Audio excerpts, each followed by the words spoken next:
بسم اللہ الرحمن الرحیم۔ السلام علیکم ورحمۃ اللہ وبرکاتہ۔ دوستوں، میں ہوں حافظ عمران حیدر، روحانی عملیات کورس۔ اس سلسلے میں آج کی ویڈیو ہے ویڈیو نمبر 30، اور آج کی ویڈیو اس کورس کی آخری ویڈیو ہے۔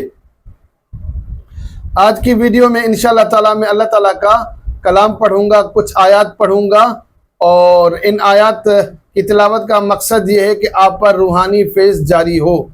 ہم نے جب عملیات سیکھی تھی، ہمارے شیخ نے بھی ہمارے سر پر ہاتھ رکھ کر یا دل پر شہادت کی انگلی رکھ کر یہی کلام، یہی آیات پڑھی تھی تاکہ یہ فیض جاری ہو۔ اسی نسبت کو جاری رکھتے ہوئے میں یہ چاہتا ہوں کہ یہ نسبت آپ میں بھی جاری ہو۔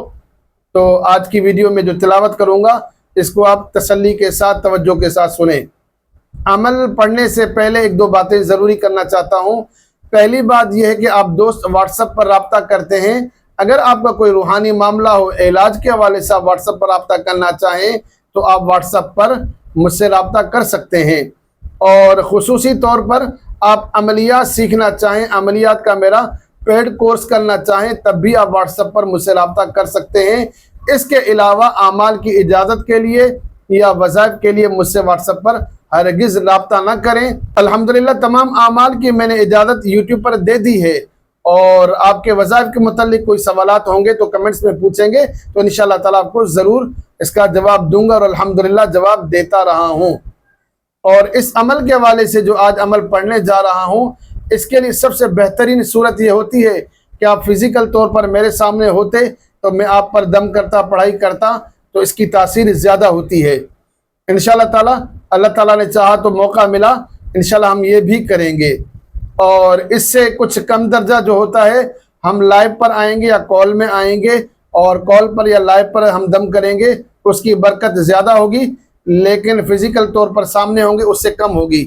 اور تیسرا اور کم درجہ یہ ہوگا کہ آپ میری ریکارڈنگ کو سنیں۔ تو جس کو جو اللہ تعالیٰ سعادت دے وہ اس کو حاصل کرے۔ ابھی آپ ریکارڈنگ میں سنیں، انشاءاللہ تعالیٰ 1 بائی 1 میں آپ دوستوں کو موقع دوں گا، چانس دوں گا کہ آپ کال کریں، اور کال پر بھی آپ پر یہی دم پڑھوں گا، عمل کروں گا، اور اللہ نے توفیق دی تو میں آپ کو سامنے بٹھا کر بھی آپ پر یہ عمل کروں گا۔ عمل پڑھنے کے ساتھ آپ کو یہ کرنا ہوگا، آپ اپنی آنکھیں بند کر لیں اور ایک تصور کریں کہ میرے دل سے ایک نور نکل رہا ہے، وہ نور آپ کے دل میں داخل ہو رہا ہے، اور میرے دل میں جو نور داخل ہو رہا ہے، نکل رہا ہے، یہ میرے پیر و مرشد کا فیض ہے، اور یہ پیر و مرشد کا فیض آپ کی طرف منتقل ہو رہا ہے۔ یہ ایک روحانی نسبت ہے، اس سے انشاءاللہ تعالیٰ آپ کو بہت زیادہ فائدہ ہوگا، روحانیت میں ترقی حاصل ہوگی۔ انہی بزرگوں کے ساتھ آپ روحانی طور پہ منسلک ہو جائیں گے جن کے نام پر آج میں چل رہا ہوں، یا جن کے طفیل آج میں آپ کے سامنے بیٹھا ہوں۔ عمل شروع کرتا ہوں، سماعت فرمائیں۔ اعوذ باللہ من الشیطان الرجیم، بسم اللہ الرحمن الرحیم، الحمد للہ رب العالمین، الرحمن الرحیم، مالک یوم الدین، إياك نعبد وإياك نستعين، اهدنا الصراط المستقيم، صراط الذين أنعمت عليهم غير المغضوب عليهم ولا الضالين، آمين۔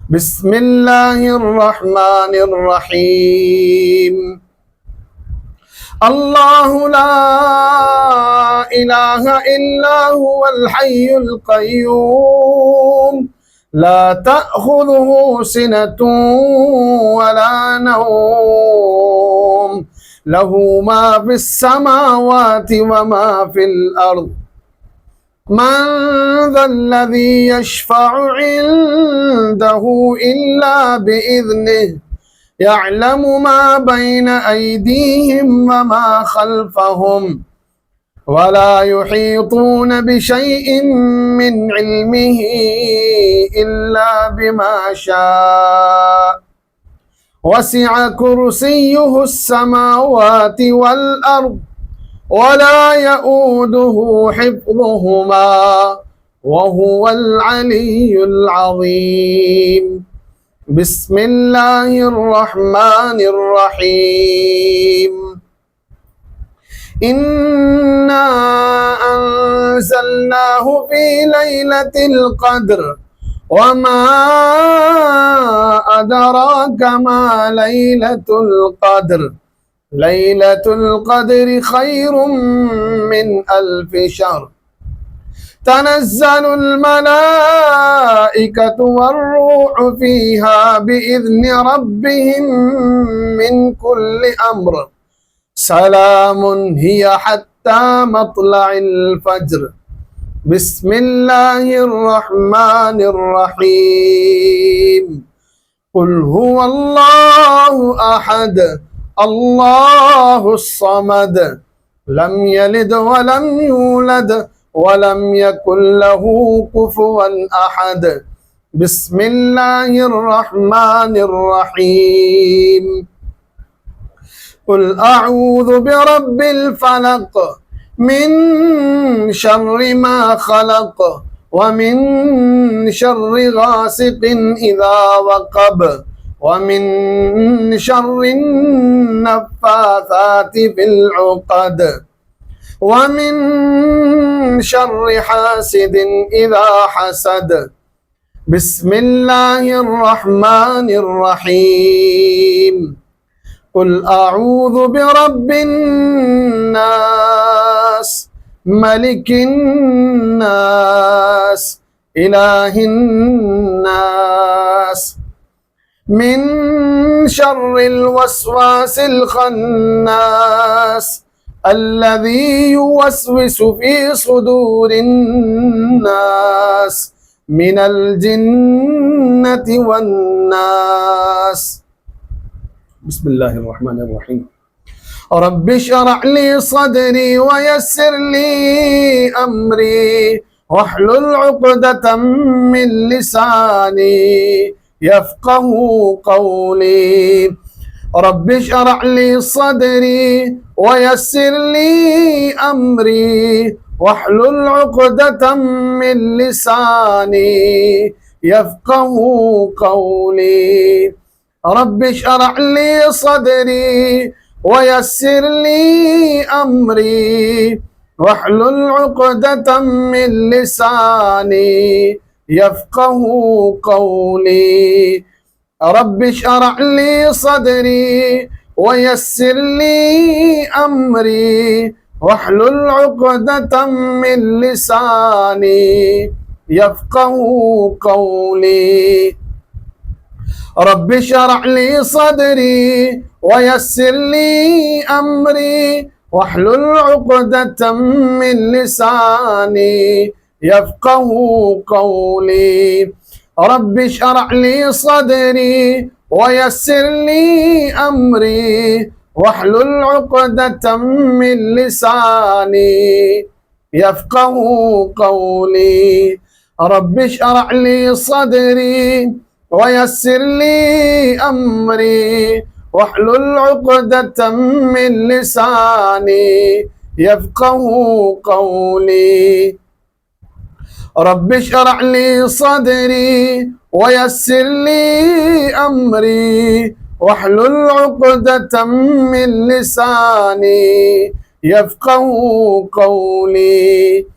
رب اشرح لي صدري ويسر لي أمري واحلل عقدة من لساني يفقه قولي. رب اشرح لي صدري ويسر لي أمري واحلل عقدة من لساني يفقه قولي. رب اشرح لي صدري ويسر لي أمري واحلل عقدة من لساني يفقه قولي. اللهم صل على محمد وعلى آل محمد كما صليت على إبراهيم وعلى آل إبراهيم إنك حميد مجيد اللهم بارك على محمد وعلى آل محمد كما باركت على إبراهيم وعلى آل إبراهيم إنك حميد مجيد صدقت یا رب العالمین۔ اسی کے ساتھ الحمدللہ ہمارا روحانی عملیات کورس کمپلیٹ ہوا، اور انشاءاللہ تعالی ایک دو دن کے اندر میں اپنے دوسرے چینل پر نورانی عملیات کے نام سے یا نورانی عملیات کورس کے نام سے ویڈیوز اپلوڈ کروں گا دوسرے چینل پر، حافظ عمران حیدر آفیشیل۔ میرا دوسرا چینل ہے حافظ عمران حیدر آفیشیل، اس چینل کو بھی سبسکرائب کریں، ویڈیوز کو لائک اور شیئر کریں، وہاں پر بھی انشاءاللہ تعالی عملیات کا کورس شروع کریں گے۔ وہ کورس اس سے انشاءاللہ تعالی کچھ ایڈوانس لیول کا کورس ہوگا، اور اسی کے ساتھ آج کی ویڈیو ہم مکمل کریں گے۔ آخر میں دعا کے ساتھ ہم اس روحانی عملیات کے کورس کے سلسلے کو مکمل کرتے ہیں۔ بسم اللہ الرحمن الرحیم، الحمدللہ رب العالمین، اللہم صلی علی سیدنا و مولانا محمد عبدک و رسولک، وصلی علی المؤمنین والمؤمنات والمسلمین والمسلمات۔ اللہم انی اسألک بانی اشہد انک انت اللہ لا الہ الا انت الاحد الصمد الذي لم يلد ولم يولد ولم يكن له كفوا احد۔ یا اللہ یا رحمان یا رحیم یا ارحم الراحمین، یا اللہ ہم نے جو روحانی عملیات کا کورس شروع کیا، یا اللہ اس کو اپنی بارگاہ میں قبول و منظور فرما۔ یا اللہ اس کے بیان کرنے میں جو کمیاں اور کوتاہیاں رہ گئی ہوں، یا اللہ اپنے رحمت کے صدقے سے یا اللہ ان کوتاہیوں کو کمیوں کو دور فرما۔ یا اللہ اس کو اپنی رضا کے لیے کرنے کی توفیق عطا فرما، اس کو اپنی بارگاہ میں قبول و منظور فرما۔ یا اللہ اس کورس کو میرے لیے اور میرے تمام شاگردوں کے لیے نافع بنا، فائدہ مند بنا۔ یا اللہ جو دوست یا اللہ آپ کی مخلوق کی خدمت کرنا چاہتے ہیں، یا اللہ ان کو اس روحانیت کی دنیا میں کامیابی عطا فرما۔ یا اللہ تھوڑی سی محنت میں ان کو بہت زیادہ کامیابی عطا فرما، ہم سب کو تھوڑی سی محنت میں بہت زیادہ کامیابی عطا فرما۔ یا اللہ کوئی پڑھنے میں الفاظوں میں یا اللہ کمی بیشی ہو جائے تو یا اللہ درگزر فرما، اخلاص نصیب فرما، اپنی رضا عطا فرما، اللہ کریم زبان میں تاثیر عطا فرما۔ یا اللہ ہم سب کو حاسدین سے، ظالمین سے، شریروں سے، جادوگروں سے، شیطانوں سے محفوظ فرما۔ اللہ کریم ہم سب کو روحانیت میں وہ ترقی عطا فرما جس ترقی کے بعد کوئی زوال نہ ہو۔ اللہ کریم ہمیں روحانیت میں وہ ترقی عطا فرما جس ترقی کے بعد کبھی کوئی زوال نہ ہو۔ اللہ کریم ہمیں روحانیت میں وہ ترقی عطا فرما جس ترقی کے بعد یا اللہ کوئی زوال نہ ہو۔ یا اللہ یہ روحانی علاج خالص اپنی رضا کے لیے کرنے کی توفیق عطا فرما، خدمت خلق کرنے کی توفیق عطا فرما۔ اللہ کریم ہم سب کے صغیرہ کبیرہ گناہوں کو معاف فرما۔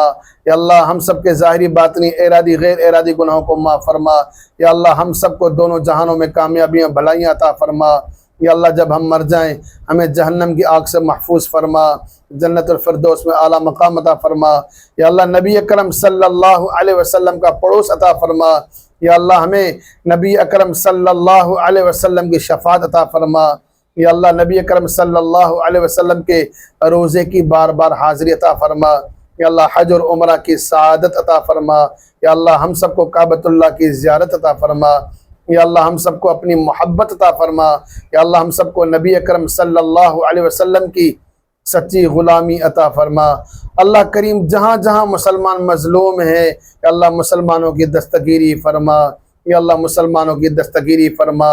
یا اللہ مسلمانوں کی دستگیری فرما۔ یا اللہ ظلم کو ختم فرما، ظالمین کو تباہ و برباد فرما، اسلام کا غلبہ عطا فرما، اسلام کا بول بالا فرما۔ یا اللہ اسلام اور مسلمانوں کی عزت عطا فرما۔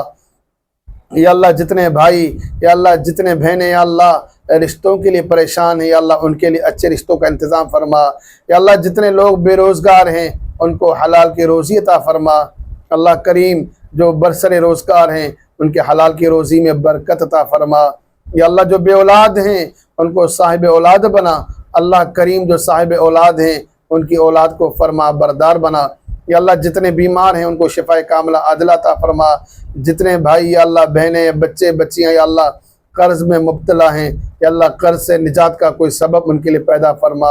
یا اللہ ہمارے گھروں میں باہمی پیار محبت اتفاق عطا فرما۔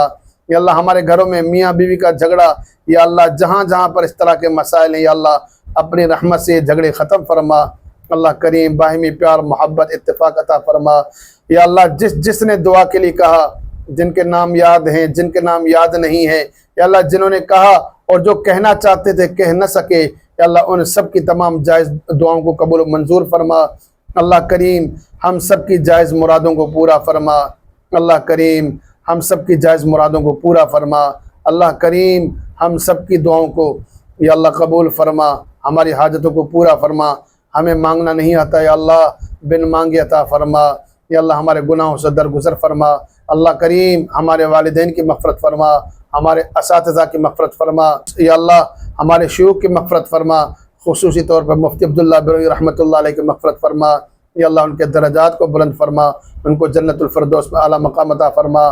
یا اللہ جتنے سامعین ہیں ناظرین ہیں یا اللہ ان کے عزیز و قارب جس کے فوت ہو گئے ہوں یا اللہ ان سب کی مغفرت فرما، ان سب کو اپنی رضا عطا فرما، ان سب کو جنت الفردوس میں اعلیٰ مقام عطا فرما۔ یا اللہ ہمارے حال پر رحم فرما، یا اللہ ہمارے حال پر رحم فرما، یا اللہ ہمارے حال پر رحم فرما۔ اللہ کریم ہماری دعاؤں کو قبول و منظور فرما۔ ربنا تقبل منا انك انت السميع العليم وتب علينا انك انت التواب الرحيم۔ صلی اللہ تعالی علی خیر خلقہ محمد وعلى آلہ وصحبہ اجمعین برحمتک یا ارحم الراحمین۔